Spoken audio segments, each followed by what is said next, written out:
Okay, so we are talking tonight about vulnerability, which happens to be one of my best and worst things. So, that's exciting and nerve-wracking. One of the things that happens in practice is that we become more and more vulnerable.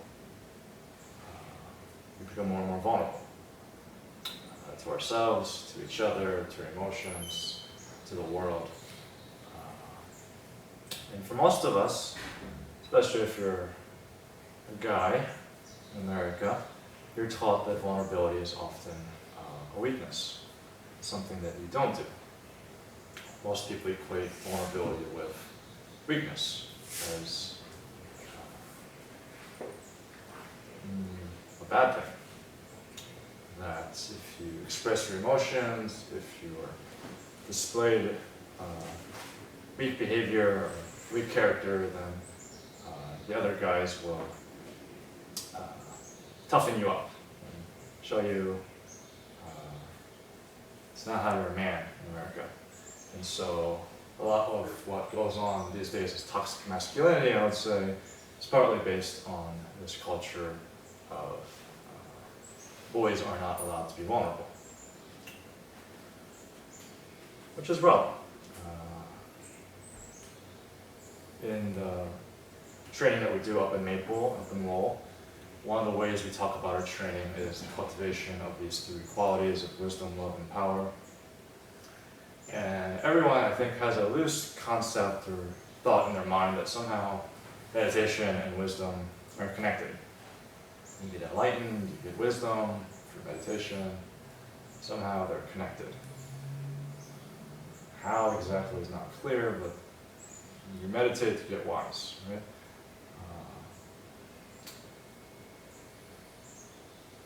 One question would be, what is wisdom?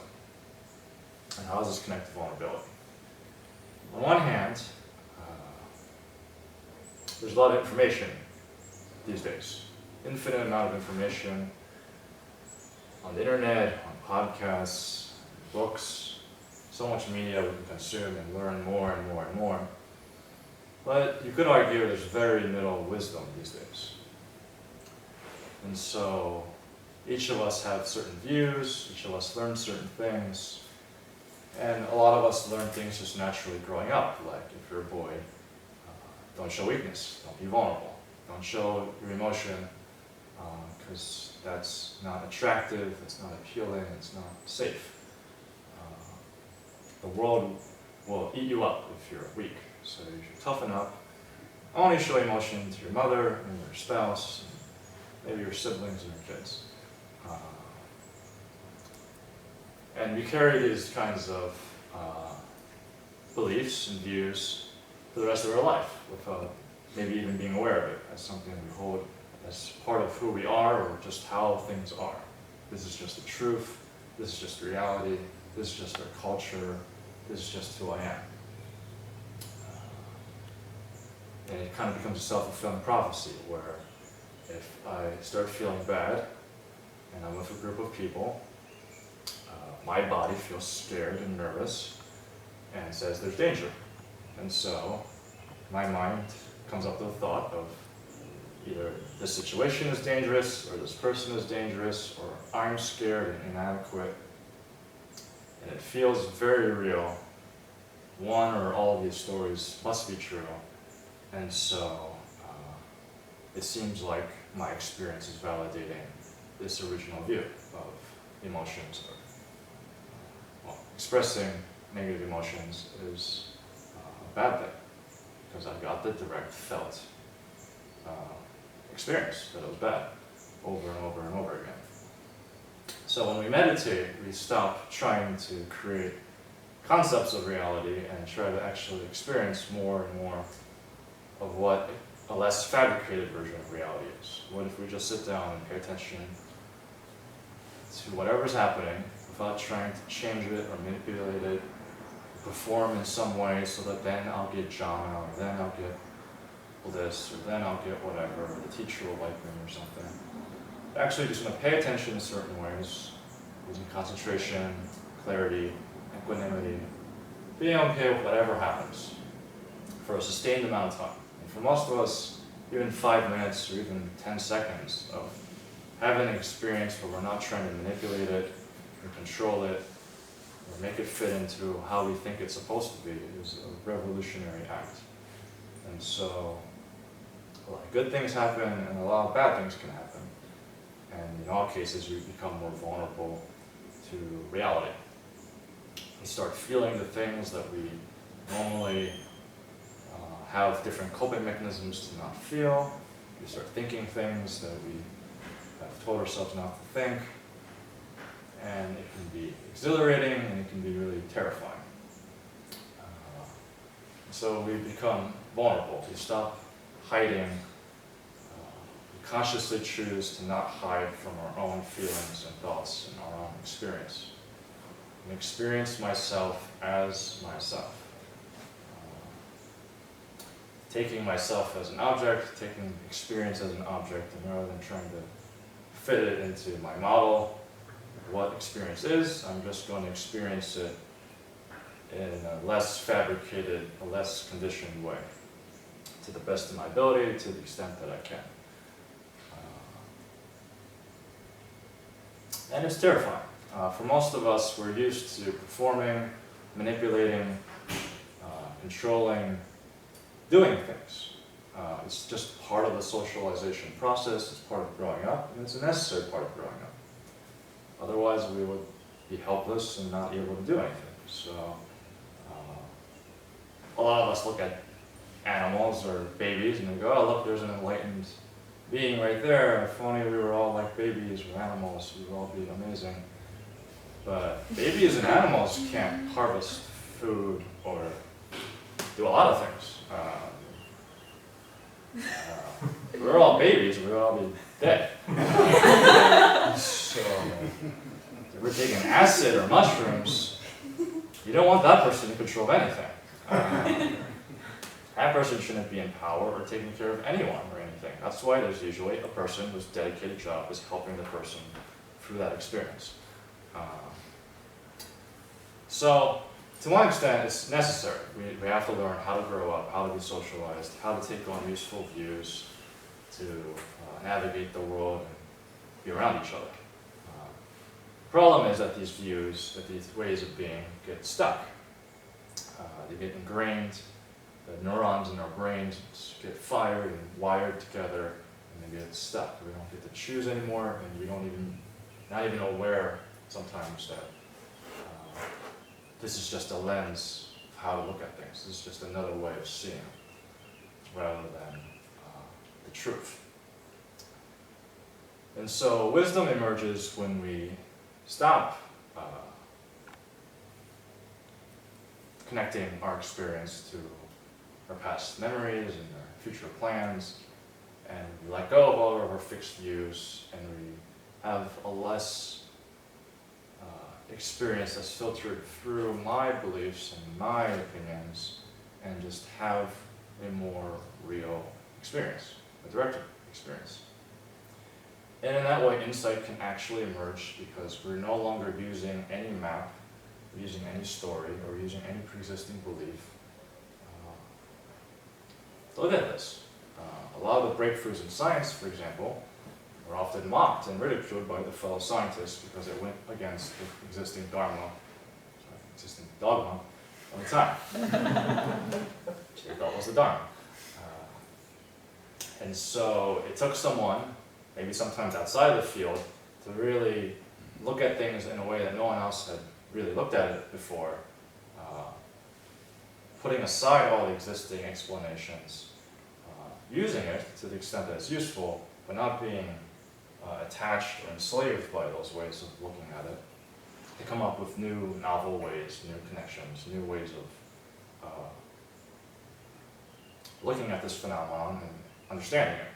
And so likewise, wisdom for us emerges when we can put aside our own fixed views and understand our experience from a place of not knowing, when we don't know what's going on, when we are in between views. That sort of state of, I don't know what's what's going on is an incredible resource.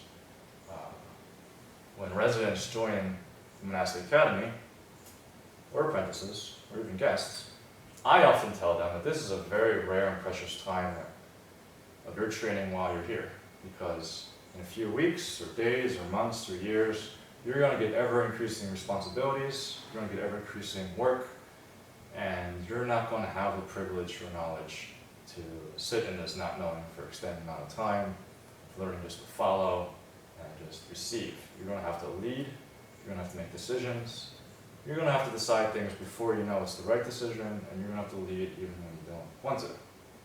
Because we're creating leaders, and leaders lead not when they want to or not because they like it, but because it's the right thing to do. It's the awakening leaders. So when a new person comes, it's a very valuable time,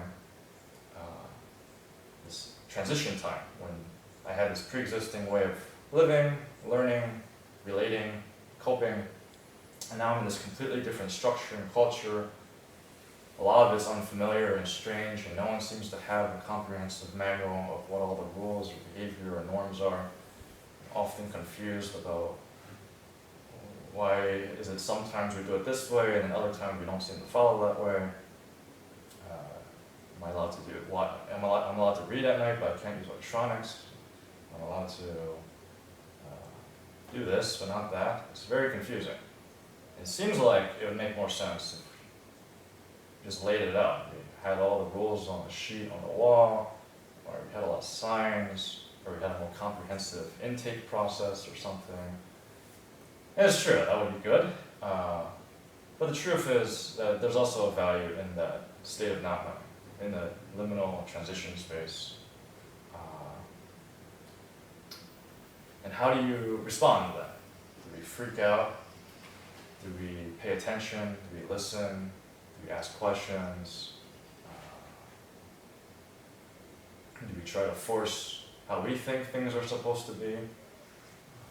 There's a lot of different options, and in a lot of ways you can learn a lot about people and the habits and beliefs they acquire over time by just watching them 5 minutes in a new space. I personally really love, and I think I talked about this before, but there's in the International Space Station, there's always a crew of 3 people up there. And then they send another crew of 3 up there, and there's this time of a few weeks or months where there's 6 people up there. There's the old crew and the new crew. And the job of the new crew when they first arrive is don't screw anything up. Don't get in the way, don't mess up our experiments that we spent months working on. It's attached to the wall as soon as you enter the space station, so make sure you don't bump it with your head. If someone did, and then ruined the 3-month experiment. And so, that crew of 3 people have been living with each other in space for several months. They have a certain way of doing things, and your job is to not get in the way and to support and help if possible, but mainly don't screw anything up. And then in a few months, they'll leave, and then you're in control of the space station, and you have to hopefully learn something from the last crew so that you can do your job really well. So similarly, the Academy is a great example, and our practice is a great example of we spend most of our life needing to do things. I need to work, I have relationships, being active in my community, and then we sit down or we join a community like this where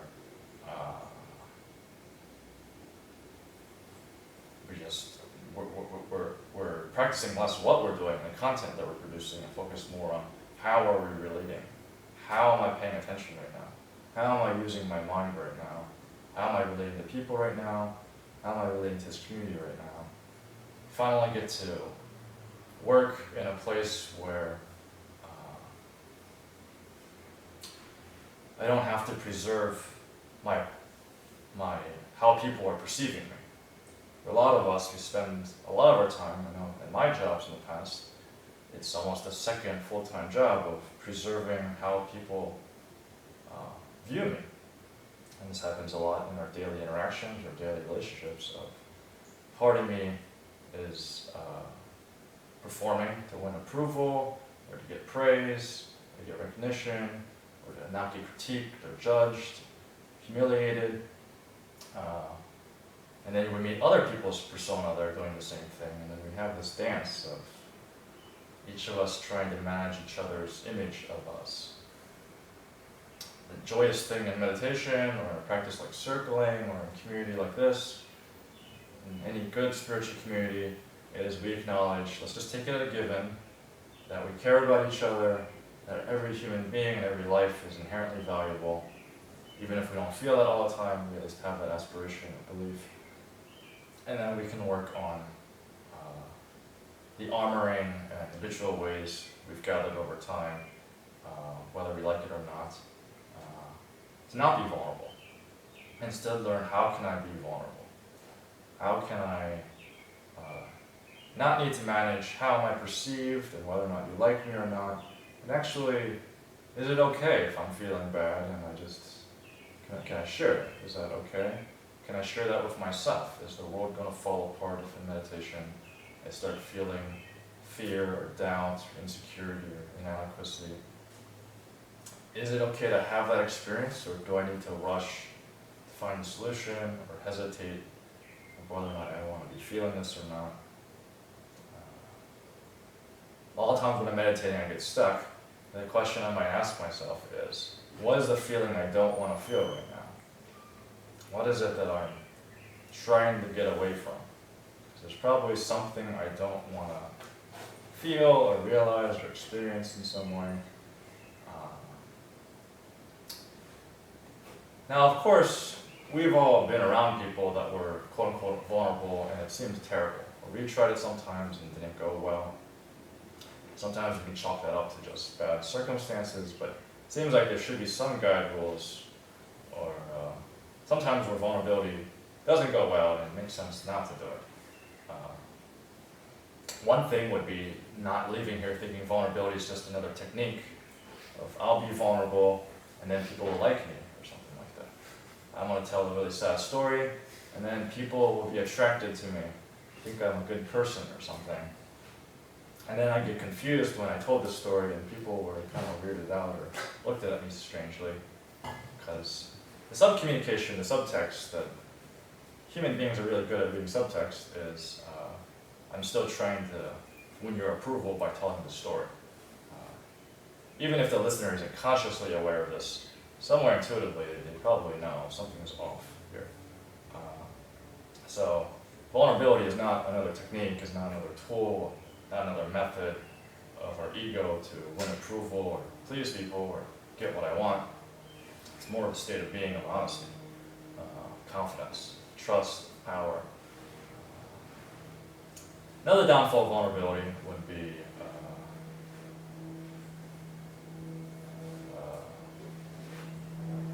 well, more or less sort of, am I holding my emotion, my feeling, or am I throwing it out to the world, to you, to fix it, or validate it, or do something with it?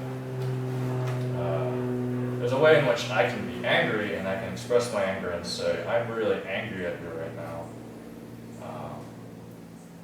That can feel trusting and safe to more or less extent. That I'm not throwing my anger out at the person, but actually holding it and just revealing you're meeting a boundary of mine. Take it carefully, take it slow. Or I feel really nervous right now. Versus just sort of dumping and not being in contact or communication or relationship with the recipient or the audience, where the audience person, the listener, could be anyone, and it doesn't matter. I'm just gushing forth my emotional pain, which at that point it might be good to have a therapist or someone else to work through that kind of deep pain. But on the recipient side, it feels like, wow, I feel bad for this person, but I don't feel like I'm involved in this at all. I'm just a bystander here, as the witness. Sometimes we're compassionate and we can work with that, and oftentimes it's sort of an overwhelming feeling of, wow, you're telling me a lot of intimate details about your life, and hating on people, and complaining about other people, and being really down on yourself. So vulnerability doesn't necessarily mean I'm just going to dump all of my emotional pains and fears and doubts and neediness and shame and anger and all the negative feelings all out. It's not what I'm talking about. It's more of a state of being, of I can be honest with what experience I'm having. I'm not going to cut off myself and only have some of my experience. I'm not going to just honor some of my parts that I think are socially acceptable or that my ego thinks is good. I want to allow all of my parts to be here. The ugly parts, the uncertain parts, the parts that like you but are scared if you're like me, the parts of me that get sensitive around this issue or that issue, the part of me that really cares about how we cut our apple cores, for example. We're going to let all of our parts be present. And in that honesty of allowing all of it being present, we finally are more free. We're more confident, we're not needy, we are vulnerable. And that's the form of power. A great form of power is when we are completely vulnerable and it's okay. I don't need you to fix me, I'm not trying to fix myself. This is just how it feels right now. I'm feeling nervous, I'm feeling shy, I'm feeling sad, I'm feeling angry. I'm feeling really happy when other people are sad, and I'm scared if that's okay. I'm not good at receiving attention, and I'm not sure if you're getting much out of this or if I'm taking up too much time. There's a vulnerability of just, these are my parts, this is what is happening right now, and I'm not asking for a fix. I'm not dumping it on you, so it's your responsibility. I'm just here. In that way, this is the equanimity that we're trying to always strive for in meditation. How do I pay attention to this experience, all of its details and distinctions and differentiation, without repressing it, trying to make it go away, or make it process really quickly or something, and also not trying to make it stay. This is a good feeling, this is a good experience, it should always be this way, this is now the way I want to live by forever. No, it's just this is what's happening right now, I'm okay with that. Vulnerability is talked a lot about in sort of psychology these days. Brene Brown is a great researcher in this field, and I read some of her stuff. There's a guy, Mark Manson, who does a lot of his writing founded on vulnerability, and I drew from both of them. But most of them don't actually go into the spiritual realm. How does this connect to spiritual realm? Where does this happen? Why does any of this happen in the first place? And to the extent that we're attached to certain things, maybe it's I have a certain trauma around not being able to trust people and have sort of abandonment issues. And so when I'm in a situation where a good friend might actually be able to see me, I get really scared of abandonment and might throw out some tests where I actually say some negative things to test, are you really going to stay with me or not? And it can kind of become a self-fulfilling prophecy unless everyone else knows what's going on. And kind of, disarm the trap I'm setting. But why does that happen in the first place? To some extent, it's because there's a part of me that identifies, that has a habitual pattern around abandonment, loss, fear. And so in this path, we learn to more and more purify, more and more let go, more and more stop identifying with certain stories, certain traps, certain habits, and gain more and more freedom. That's being the teacher, being the executive director, being a meditation resident, trainee, being a guy, being young, being Asian. These are all not, these are a part of who I am, these are things I have, but they don't have to become who I am. the way that I was raised, the things that happened to me, don't have to define who I am, even though they definitely inform who I am. There's a distinction that happens when we can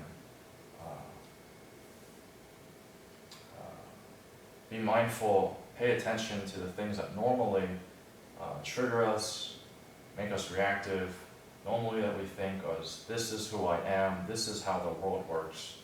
If we can actually sit with that, gain more and more clarity, more and more equanimity, see what's really going on here and realize, oh, none of this is fundamentally who I am, none of this is fundamentally the right thing, none of this is fundamentally how the world works.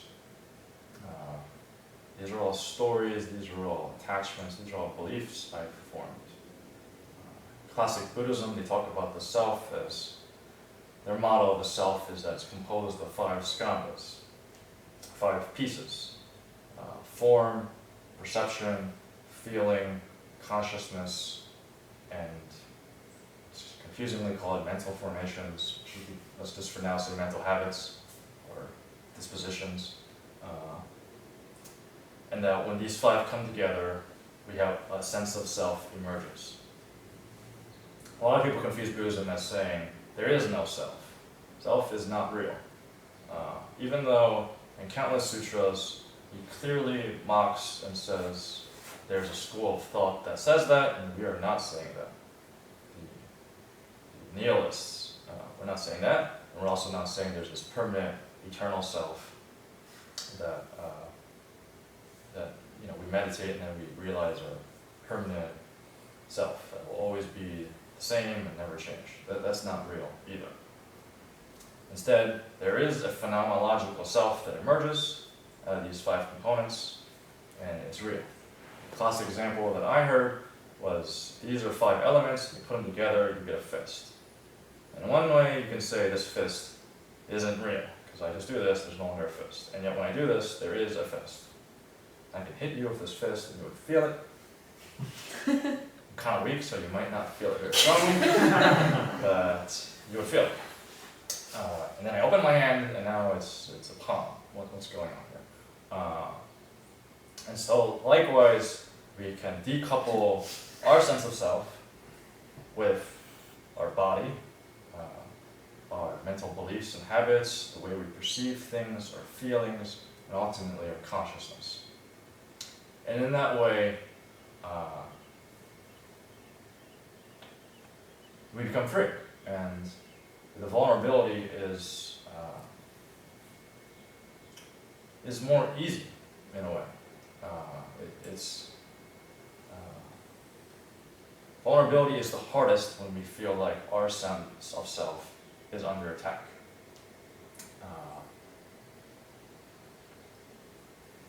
But for that to happen, you have to have a sense of self, and you have to believe in that sense of self. And the more and more we meditate, the more and more we practice, the more and more we do different modalities, therapy, circling, whatever, we can learn, oh, this thing that I thought was me is not me. It's a part of my experience. It's a part of what happens, but it's not this fundamental piece of me. And in that way, practicing meditation, practicing mindfulness gets us out of ourselves. As I've shared with some of the residents and apprentices, Josh Watskin, who's a really master of learning and teaching, talks about there are 3 stages. The first stage, things are happening. He's also a chess champion. So things are happening in the world around you, and you blame what's going on as disturbing you. I'm meditating, and then someone's talking outside, or there's music blaring, or it's really hot or something, and that's the problem. The external world needs to change so that I can practice. I'm trying to write a paper, or whatever it is, whatever activity you're doing. I'm trying to do something, the external world is interfering with me. Then the second stage is we realize, oh, actually, there's a second component that's actually almost more important, which is my relationship to what's happening. I don't need to let this feeling of anger or this frustration or irritation become the dominant experience. I can just watch it, as classically they talk about meditation, I can just watch it kind of float by like a cloud. It rises and it passes. I don't need to get involved in that.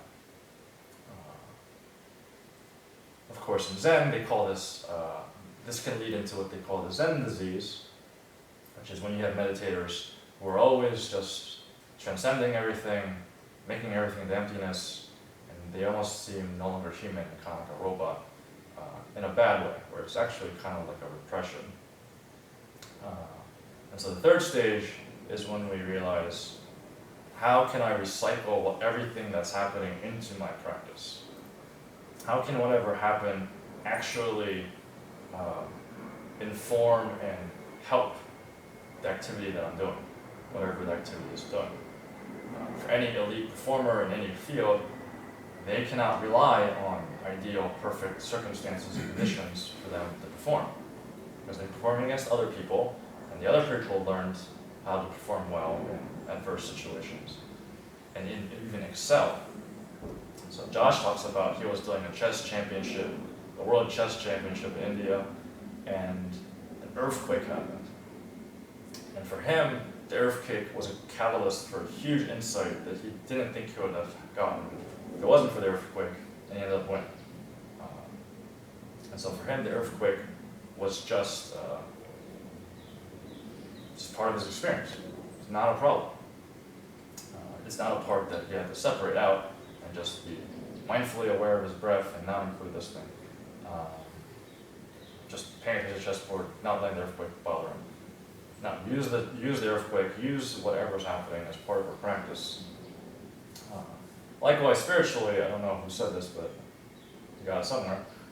There are 3 stages where, again, externally, we blame the outside world for what we don't like, interfering with our life. Second stage of realizing, oh, I'm the one evaluating and judging things. I'm going to practice mindfulness so that I'm more calm and happy, so that I can feel more good things. I work for my trials or whatever, so that I can have a good life. And then there's a third stage where we realize it's never been about me. Life and the world does not revolve around me being happy or having pleasant sensations all the time, about my personal growth all the time. There's a whole world of people, living beings, and things happening. It's not about me. And the great gift of finally sitting down and being honest with our experience when we get to those places where we can't run away, where we can't use another coping mechanism to make this okay, is realizing, oh, this is just how it is. I don't need to change it. I can just be vulnerable. This is okay.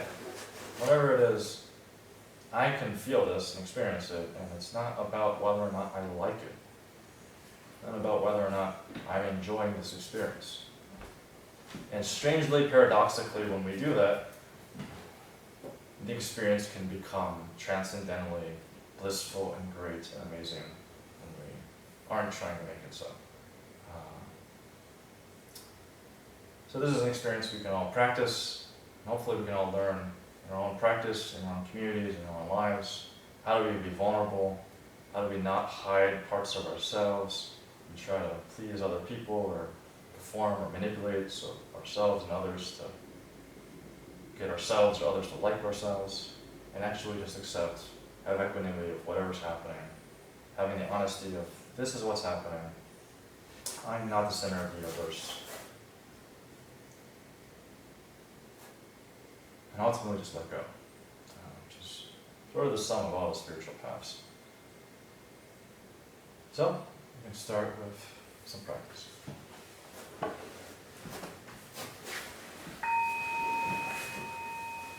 Begin by getting into posture, letting your feet be firmly on the ground, your weight and your distributed for your legs, your feet, as well as your butt, your pelvis on the chair, tucking your tailbone in slightly, letting your chest be open, exposed, vulnerable, not overarching, but also not collapsing, letting your back be straight, being balanced in all four directions, spine coming all the way through your neck. Tai Chi and Qigong, they often talk about a string pulling the top of your head. Letting your neck be tucked in a little bit.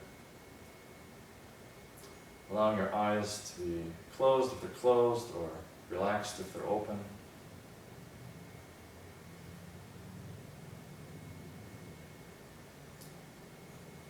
Going through, in Buddhism they call the 5 hindrances, checking is there sensory desire, sensual desire for a different experience. And setting that aside. Making the intention, making the decision, choosing that for now, I'm going to let this experience be the experience that's happening. I'm willing to be vulnerable and allow this experience to impact me just as it is. Not needing to manipulate it or change it so that it fits what I would like. Setting all that aside, at least for now. Checking in your heart if there's ill will or hatred, aversion, dislike, and setting that aside. For now, I'm going to be okay with this experience, whatever it is. Even if it's the experience of not being okay with this experience, I'm okay with that.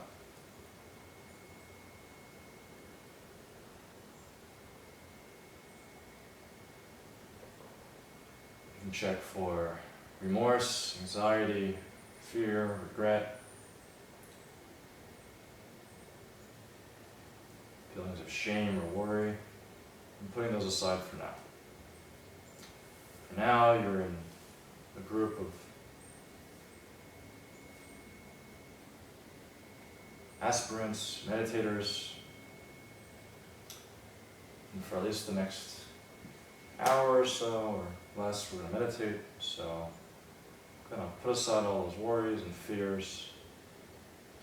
I'll worry about that after the sit is over, if I want to. Checking in with sleepiness, drowsiness, tiredness, feeling stuck in a rut. Choosing to engage, choosing to be present, being wakeful, checking your posture if it breaks, trying to realign it.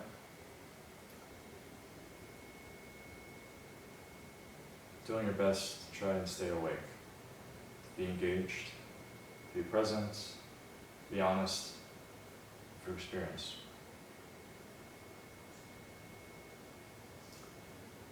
Check in of shallow doubt, setting that aside, letting that go. Shallow doubts of, am I doing it right? Should I do this technique or that technique? Should I move this way or that way? Am I a good person or a bad person? Doubts that are just actually distractions from having to actually practice. I'll spend some time with this question that seems really important so I don't actually have to practice. Setting those aside.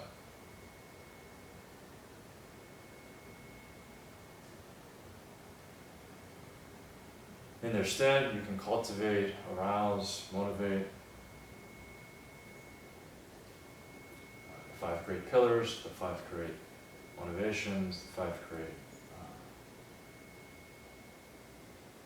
guides to the path. Starting with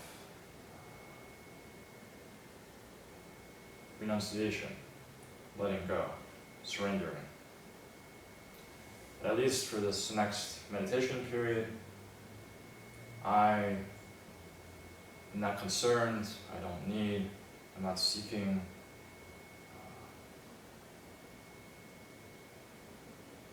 food, romantic partner, financial wealth, fame,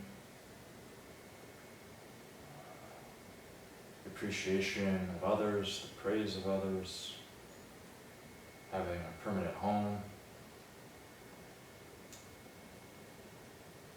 receiving great love from other people.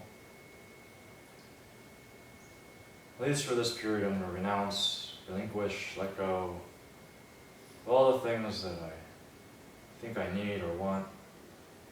I'm going to let this experience, I'm going to let all of my parts, let all the parts in the room, let all parts of my experience be present without it having to fit into one of these channels of what I need or want. I'm going to let go of all those needs and wants for at least this period.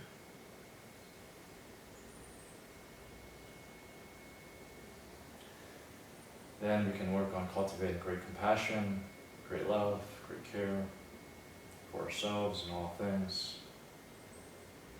Arousing, in Buddhism they call it the heart of bodhicitta. Actually, arousing bodhicitta.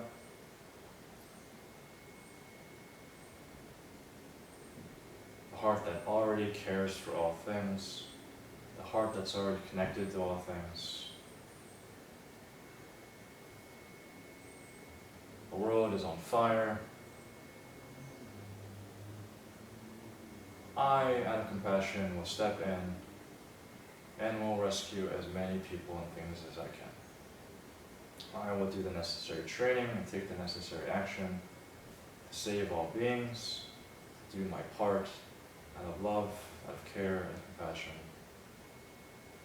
I will take responsibility for what I can do, and I will do it, starting right now.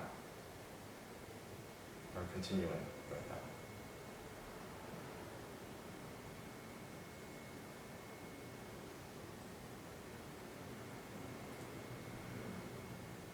Moving on with great energy, arousing great energy, great life, using our breathing, using our posture, using our minds, be engaged, to be energized, to continually shake off the cobwebs and connect to the source of energy.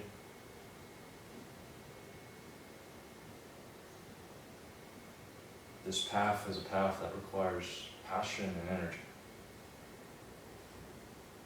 To be vulnerable when we don't want to be vulnerable.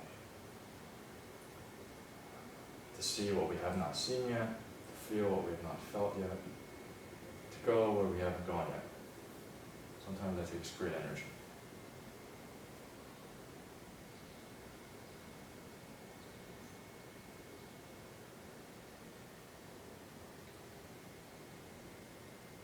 And then we arouse great faith, great trust.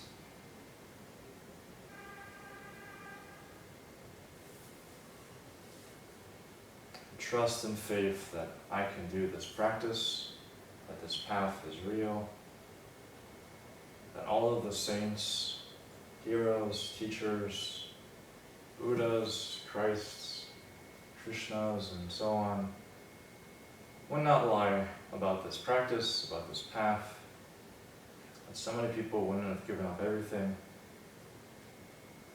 for a delusion.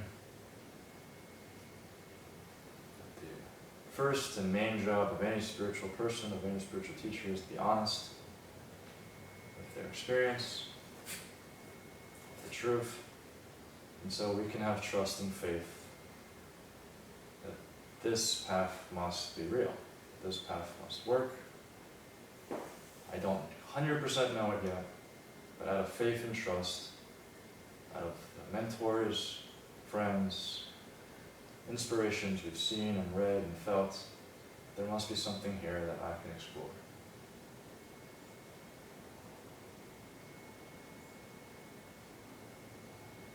And finally, great doubt, the great not knowing. And we've put aside all the hindrances, we've put aside all of our wants and needs, we've put aside our habitual ways of looking, and now enter the space of truly not knowing. Don't know mind. real doubt.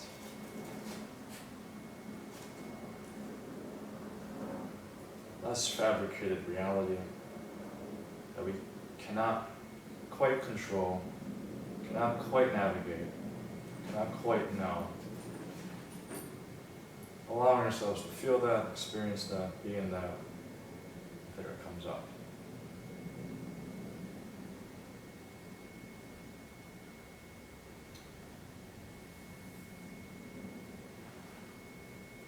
To whatever extent you've established these first 15 points, you can always go back to them whenever you get distracted. Now you cultivate meditative breath. Breath that's grounded, helps ground you. A deep breath. Energizing breath. The oxygen filling your whole body. Playful, flexible breath. No two breaths are the same. Each breath vulnerable to your experience, adapting and changing automatically to fit each new circumstance, allowing your breath to be pliable, malleable. A breath that fills your whole body, all your parts, receiving life, receiving oxygen.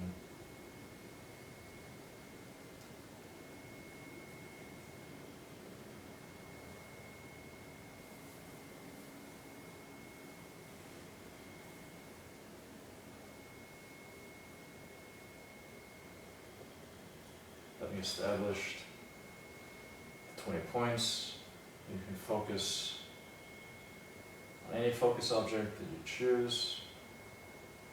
I would invite you to focus on your breath, noticing the breath in your body, in the full inhale and the full exhale. Allowing yourself to be vulnerable to that breath, vulnerable to feeling that breath, vulnerable to allowing that breath be however it is, and letting it lead and you follow.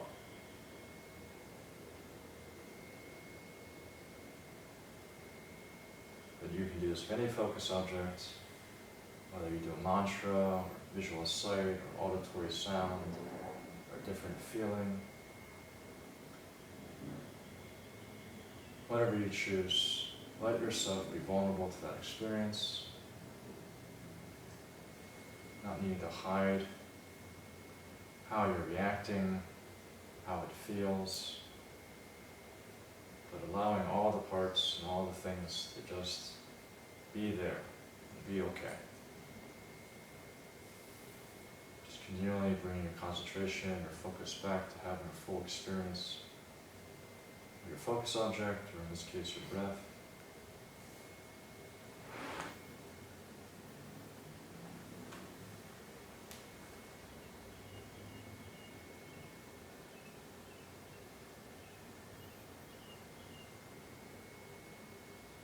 Feel a very shallow breath that's barely perceptible, that's okay. Great, feel that. That is your breath right now.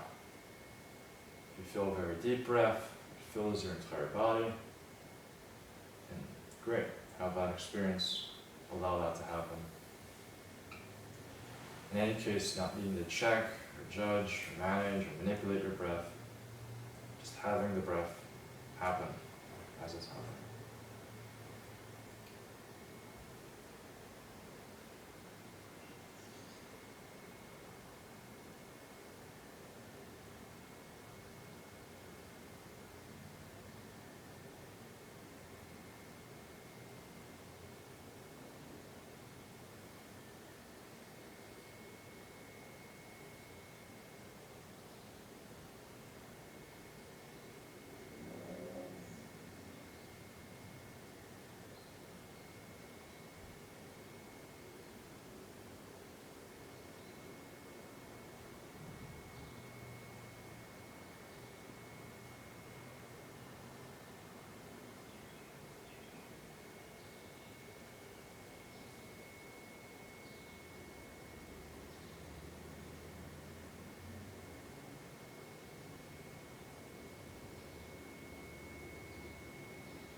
few moments, I hit the bell, and we'll take a short 5-minute break. If you want to use the bathroom or stretch, go outside or get some water, feel free to do so.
Take a moment to realign our postures, going through each point again,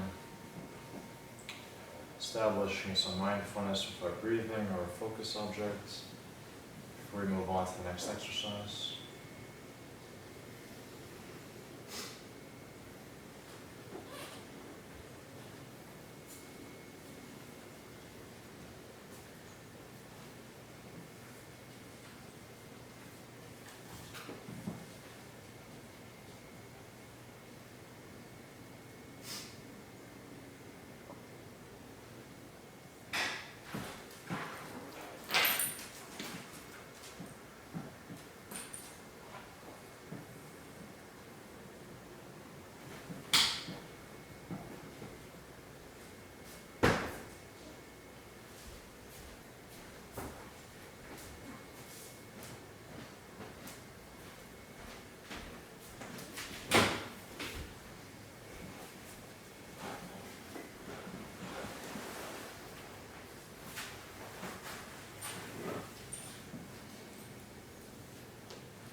So in this practice period, if you want to join along, we'll go through a few stages focusing on different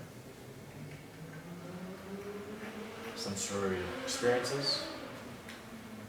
Start by noticing your body, experiencing your body as body. What's it like to be in the room right now, feeling the weight of your body on the chair, on feet on the floor, noticing the heat in the room, the gentle breeze touching our skin, maybe feeling the weight of your palms on your legs.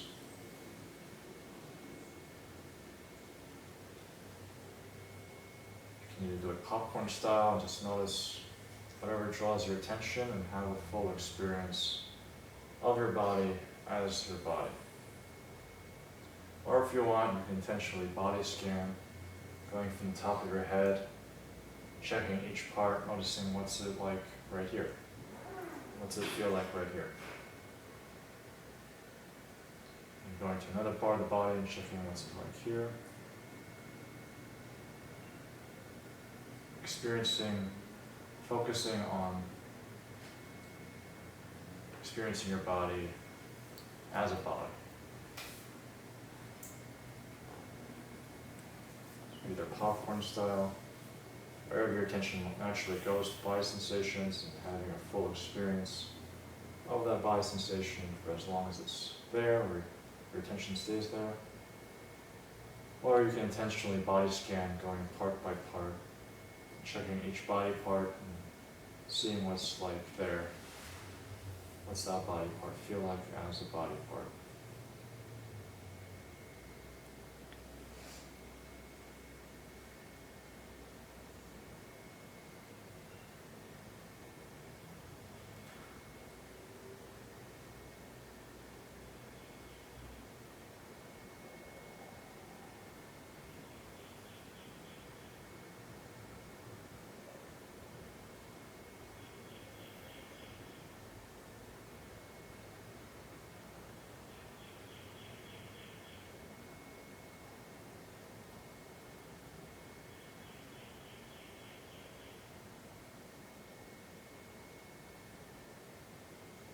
For now, we're focusing our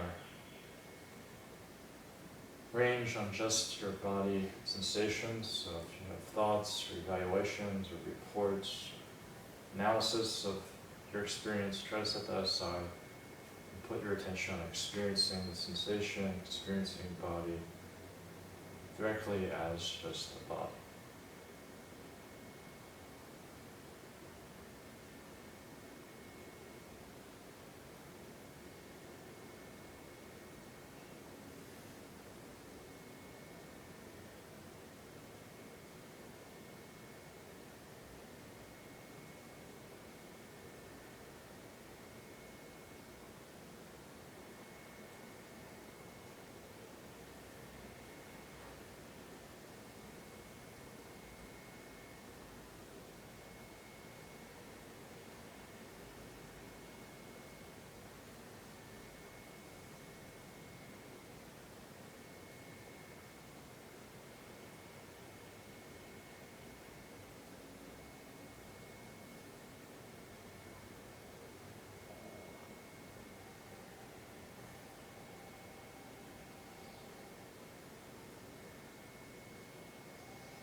For this practice period, if you find yourself doing special variants on this, feel free to explore that and be creative if you want. One variant could be having a full body experience, trying to zoom out and cover your awareness on your whole body, noticing what it feels like as one body part, as one whole body, as one piece. Or you can go on the opposite side of the spectrum and zoom into any particular sensation, whether it's heat or weight or tension or relaxation. Zooming in, putting your concentration, keeping it there, noticing as you focus in on it, how it changes, how it grows, how it shrinks, how it disappears and reappears somewhere else. Notice if it's pulling or if it's pushing. Zooming into the sensation and spending some time getting more familiar with it and seeing how what I thought was a sensation is actually maybe a collection of constantly changing different sensations. So there's two variants if you want to play with it, is zooming in to a particular area, particular sensation, and getting more clarity, more resolution, more differentiation on it, more discernment. Or you can zoom out, cover your whole body with your awareness, and feel what it's like to have a whole body awareness.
Another variant of this technique, if you want, is focusing on a specific part of your body and just staying there. One way to cultivate groundedness or relaxation is focusing on rootedness, being in the chair, your feet on the floor, letting your awareness abide as a home in your feet or on the chair as your center point. Or if you want to connect with your heart more and more of your emotional experience, focus your awareness on your chest and your heart region, a few inches into your chest, somewhere around where the physical heart might be. And just keep your awareness there, noticing what it's like, not needing to create a manufacturing experience, not hunting for any particular sensation or emotion, just settling your awareness in one of those two locations and letting that be your center, letting that be your home, letting that be your foundation.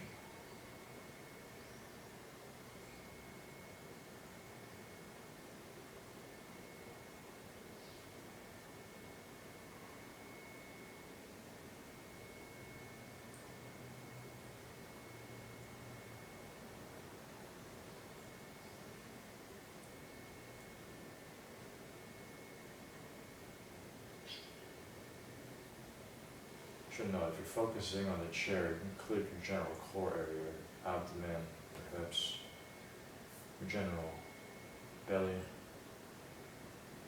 or your feet, or your heart.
So now we can move on to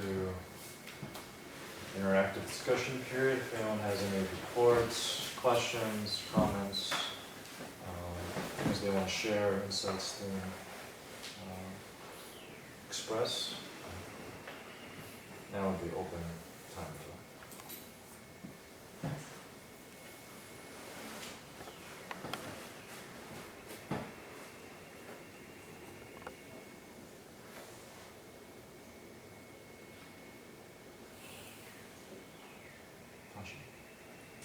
Where did you learn or come across the teaching of asking yourself, what is it that I'm unwilling to feel?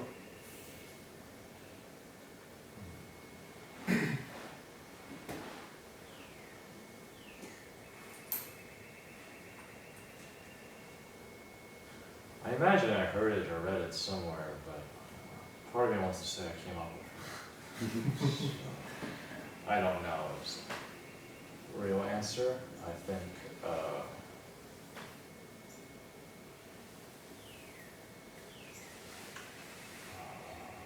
at some point in the meditation career, it became obvious that some of the tensions or some of the stuck places I was experiencing when I was meditating, some part of me was creating that stuck thing, because it would go away at other times, and my mind wants to say, oh, it's a physical thing, I have a digestion problem, or I have some sort of lung problem or something. But then, meditate for an hour, or I stop meditating or something, and suddenly that problem goes away. So sometimes I went to the doctor, and the doctor said, you're fine. Sometimes they say, I think you have a problem, and I go, no, I'm pretty sure I can solve this with meditation. But that's... I'll be on YouTube, but anyway. So anyway, it became clear to me, some of these things seem to be psychosomatic because nothing's really changing, and yet the stuckness is going away. So to some extent my mind, my body is creating this problem, this hindrance, this obstacle, this tension, whatever it is, sleepiness, drowsiness, hatred, wanting something habitually, consistently, compulsively, almost addictly, thinking about certain topics. So what's going on? So, and none of the meditation techniques seem to be working. Trying to cultivate something or trying to focus even harder or whatever, it just didn't seem to be working. So I just sort of asked myself, okay, well, what's really going on here? Because I bet there's some part of me that knows, and there's some part of me that doesn't want to know. So I'm going to set the intention to know, find out, or feel, and I'll put my attention on that question, asking that. Because on one hand, it's sort of like Shinzen inquiry technique, I would say. It's kind of like a koan question. Not really a koan question. It's like an inquiry question. And a lot of times it was, something I didn't want to feel. I had an impact from something earlier in the day, or I'm having a certain memory come up, or certain fear or attachment, and I don't want to resolve it or address it or feel it or think about it, and so there's some part of me that's knotted up or thinking about it a lot and trying to do whatever to not go there, to not include that as part of my experience.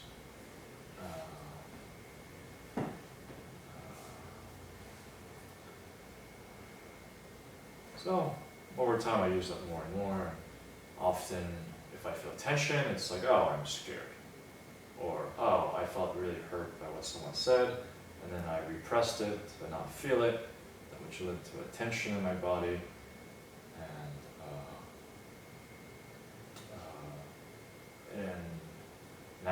feel tension, and now I have to feel the fear of feeling with the sadness underneath, and then I have to feel the sadness, and then it clears up. And usually the fear is way worse than actual sadness.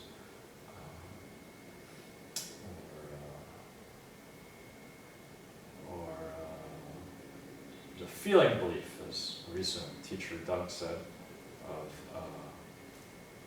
oh well, if I really meditate or if I really commit to awakening or something, then I'll never have the family I want or something. And then I have to really work with this feeling belief. Am I willing to let this go? Is it true? Why do I think this? What's the feelings around this? A million different variations of this, and work with it, and finally resolve it in some way. And then I can practice again.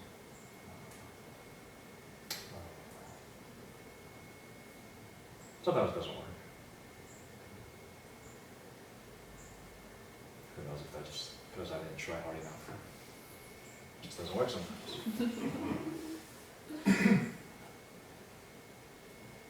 Yeah. Thank you, Peter. I enjoyed your talk. Can I confess what's going on with me and see what...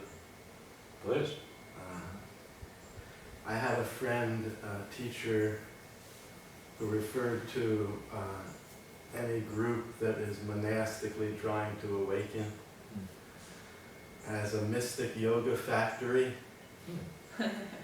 And where you go in as an ignorant, neurotic, nervous, whatever, and you come out as an awakened, more or less, Buddha or God. Or in some way you become divine and not subject to suffering any longer. And then you can help others to do the same. And the reference to it as a mystic yoga factory was what struck me because of the, thinking that by some industrial technique of putting a bunch of techniques in and getting a recipe going and getting people to become self-conscious about that, that it will produce results. And this person was definitely in the ironic zone and being a little saying, this can't actually work, it's been tried many times. Right. And why it doesn't work, nobody seems to know. Maybe there's an esoteric group that knows. But I have to just confess my own process and say that what I see is if the teachers, sort of like a democracy works if the people in it are, if the teachers are actually awakened in some true sense, then it is somehow catchable with sincerity. Just like parenting somehow, there's the old argument, is it nature, nurture, and that the nurturing of enlightened beings enlightens other beings. But somehow there's a catch in, we see like in Bhagavad Gita, he's saying the parampara, the transmission that enlightened all the kings of the Raja Rishis has somehow been broken or lost. And I am again speaking it to you now, to reinstitute it, to reinitiate it. So my sense is that for me, without real, I'm like a child, and I'm just going around trying to find who can parent me spiritually to save me from myself, basically, and from doing harm to others. So enough about me, because I really get the point that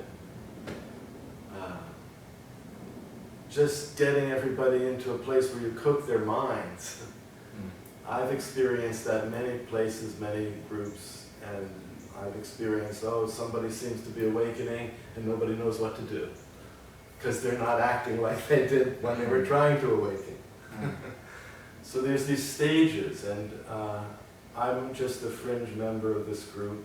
I come sometimes, and I admire and the cohesiveness and the democracy of it, the raw honesty of the talks that I hear. So I'm very grateful, and thank you for letting me tell you what it seems like. It's a great experiment, but I have my, I don't think I could become a monastic member. I've tried that in different stages in my life, so, but I'm just, leaders come and then they seem to go, and I'm here. Still a child feeling a little like, hey, I had this great, I was almost adopted there, I got shifted to this. And now I'm just thrown back upon myself, and to have a little bit of sun with Burlington's nice for the, I'm grateful. Come up the hill and live down. It's beautiful. I'd love to come out to Lowell and visit too. Yeah. But thank you. Any feedback from anyone? I'm grateful for that. That's great.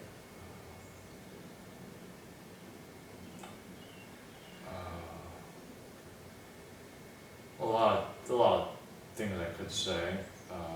What's coming up the most for me right now is mainly gratitude for your share and for your presence here the last few weeks and months.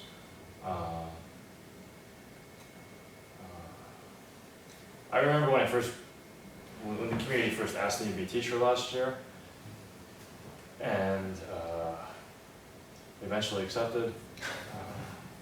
I was talking to Foral, the head teacher, founder, one of the founders, and part of me is always like, I don't know if I'm supposed to share these things or not. I think it's okay. Anyway. Sorry. So one of the things he mentioned was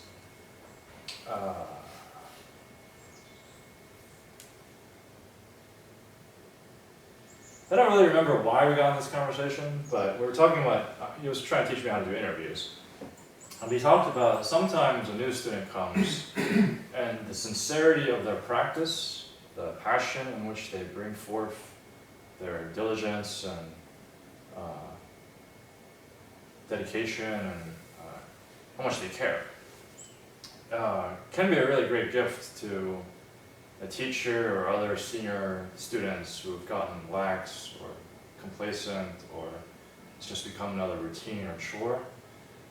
And that's something I see all the time with new residents, and especially with guests who come here or come up in Lowell, is there's a way in which new people almost kind of give new life to all the people that have been there for months or years, and kind of get to re-experience with fresh eyes what's here.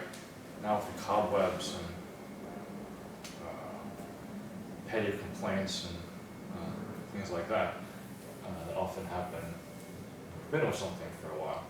So I have a lot of gratitude for your share, because it kind of almost makes me remember the first time I came to the community, or first time I came to practice or something. And that's a real gift that, would be, if not impossible, at least really hard for me just to recreate for myself. Way easier when a new person comes and sort of says that, and it's felt and it's real, and everyone else, even the people who have been here for years, gets the benefit from that.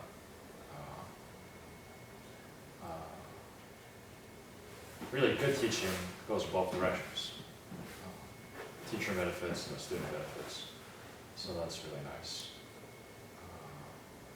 And one of the great things about this community, and I've only been here for 4 years, Gene's been here way longer than me, and the proud fact that we've been doing this for 9 or 10 or 11, 9, somewhere in that range, in Burlington. And SORU cares a lot about community. This place cares a lot, this community cares a lot about community. That a lot of this practice is done through community. I don't know your friend's background, but if I had to guess, and thinking of other people I've talked to. A lot of people have opinions on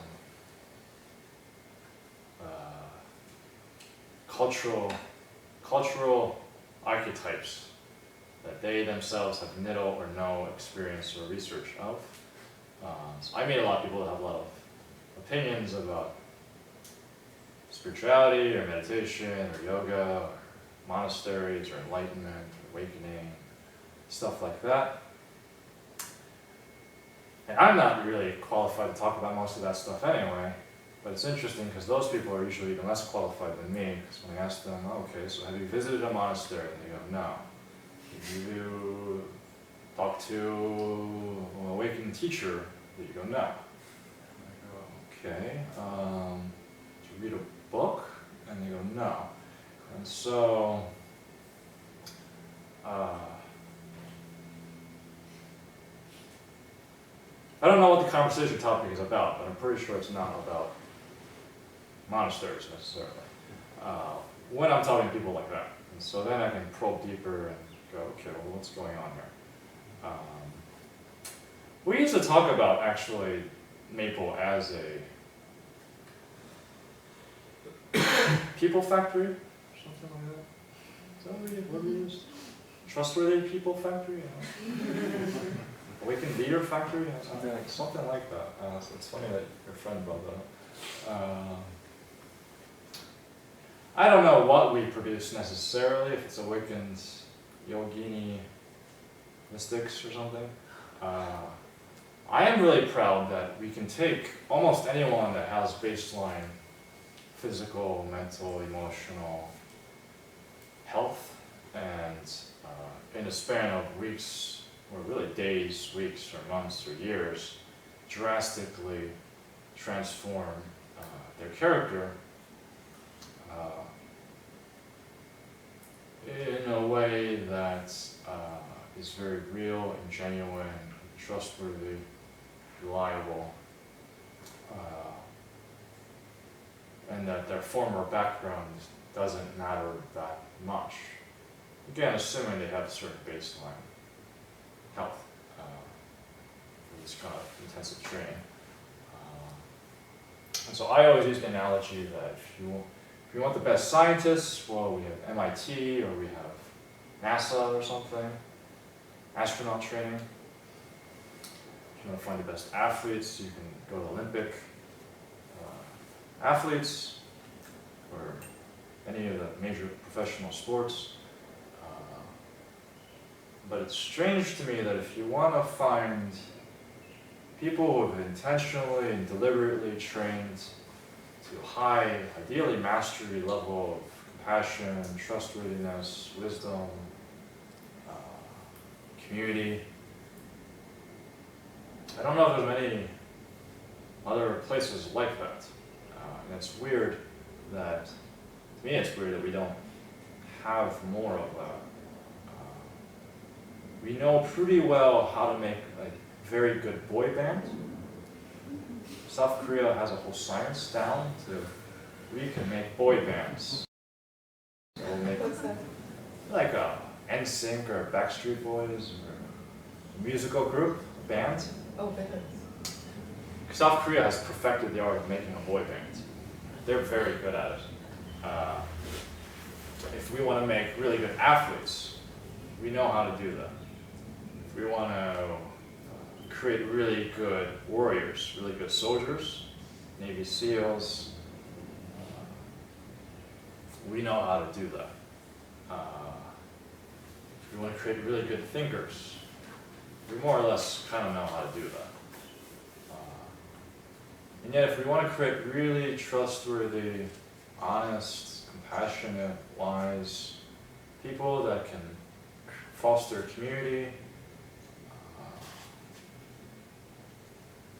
I don't know, Peace Corps, AmeriCorps, government service, nonprofits, I don't know what the metaphorical institution would be, or organization. Closest thing I found is our place, and I'm particularly proud that we can take almost anyone, whereas say a NASA or a Navy SEALs just takes the best of the best of the best of the best of the best. I've already gone through 4 or 5 filters,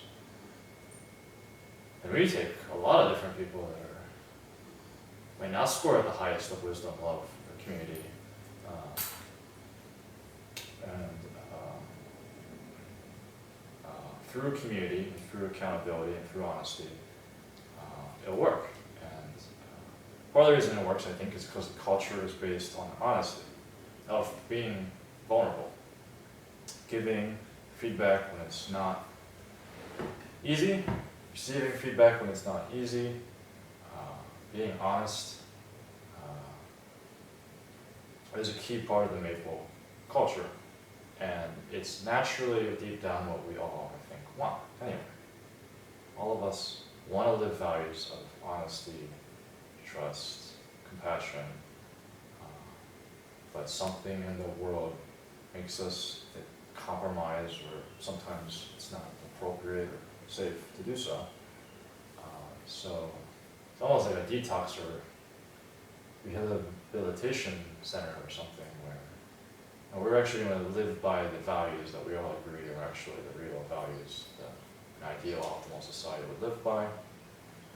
And then naturally the behavior that flows from that is no longer manipulation and trying to win other people's, pleasing other people so that they like us, but rather we're living according to these common values. And that guides our behavior, that guides our rules, that guides our structure, that guides the relationships. Not, I want you to like me, or I want power over you, but how do we create a more honest, a more caring, more powerful, more empowered community? And everyone's welcome to come and stay for a meal, or a weekend, or a program, or apprenticeship, or residency, assuming you go through the proper channels, get approved by the guest manager, admissions person. And ultimately we want to create more and more communities, build houses up there, so people can live there, who might not be a monastic, but want to be part of a monastic culture, and then more and more impact the systems and institutions of the world, so that we start living by good values rather than profit, or greed, or survival or something. So it's really nice to hear that you're getting a lot out of this. It helps me a lot, actually, to hear that. And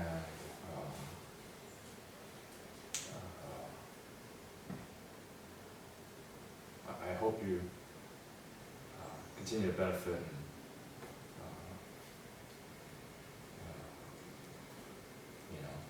as far as I know, we're not going anywhere.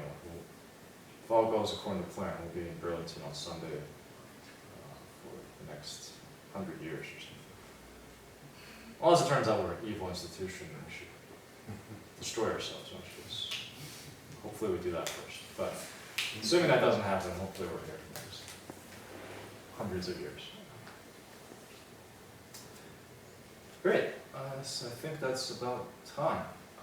Thank you all for coming out, and then we'll move on to our final announcements.